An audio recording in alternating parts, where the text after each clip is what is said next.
Story మీకు పూర్తిగా అర్థం అవ్వాలంటే పార్ట్ 1 చూశాకే పార్ట్ 2 చూడండి. అలాగే మొదటి భాగం యొక్క లింక్ని డిస్క్రిప్షన్లో పొందుపరిచాను. అలా ఆ ఇంట్లో అందరూ చనిపోవడంతో ఆ ఇల్లు బాధపడిపోయింది. ఆ మెన్షన్లో మర్డర్స్ జరిగాయని అక్కడున్న వాళ్ళందరూ చెప్పసాగారు. అలా ఆ మెన్షన్ పాతబడి ఉండడంతో కొన్ని సంవత్సరాల తర్వాత గవర్నమెంట్ వాళ్ళు ఈ మెన్షన్ చాలా పెద్దగా ఉంది, ఈ మెన్షన్ని గెస్ట్ హౌస్ కింద మార్చేస్తే సెలబ్రిటీలు ఈ మెన్షన్లో స్టే చేయొచ్చు. అలా గవర్నమెంట్ నిర్ణయించుకొని ఆ మెన్షన్ని క్లీన్ చేయించి కొత్తగా పెయింట్ వేసి ఆ మెన్షన్ని గెస్ట్ హౌస్ కింద మార్చేశారు.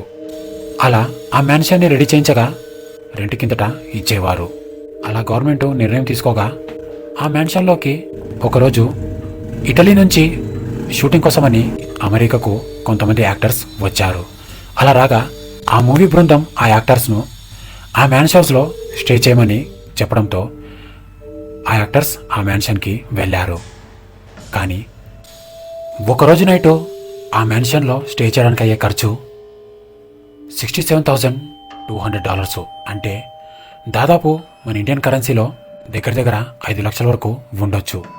అలా ఒకరోజు రాత్రికి 5 లక్షలు ఖర్చు పెట్టి మూవీ యాక్టర్స్ స్టే చేసేవాళ్ళు.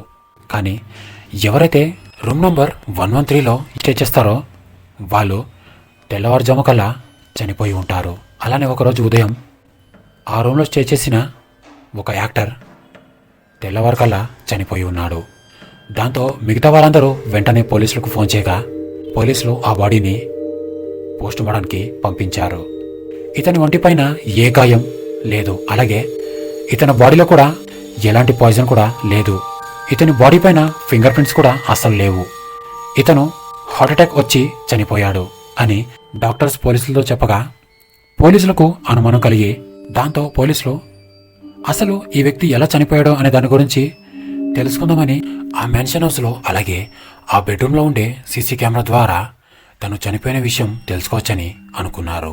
దాంతో ఆ సీసీ కెమెరాలో రికార్డ్ అయిన ఫుటేజ్ని చూసి పోలీసులు ఒక్కసారిగా షాక్ అయ్యారు. అలా షాక్ అయ్యి గవర్నమెంట్కు వాళ్ళు ఒక లెటర్ని రాశారు. ఆ మ్యాన్షన్ హౌస్లో ఒక చిన్న పిల్లవాడి ఆత్మ సంచరిస్తుంది.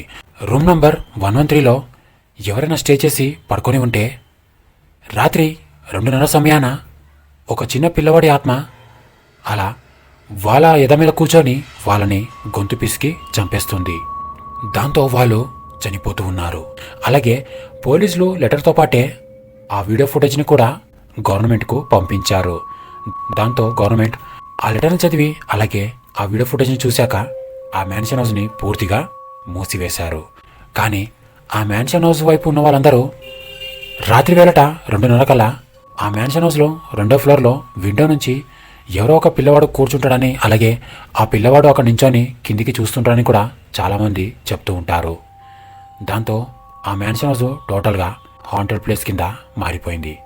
కానీ ఎవరు టూరిస్టులు వచ్చినా ఆ మ్యాన్షన్ హౌస్ బయట నుంచి చూపిస్తారు, కానీ లోపలికి ఎవరిని పంపించరు. ఇలా ఈ స్టోరీ ముగిసింది. ఓకే గాయ్స్, మరో కొత్త స్టోరీలో మళ్ళీ కలుద్దాం. అంతవరకు స్టే ట్యూన్, మళ్ళీ కలుద్దాం.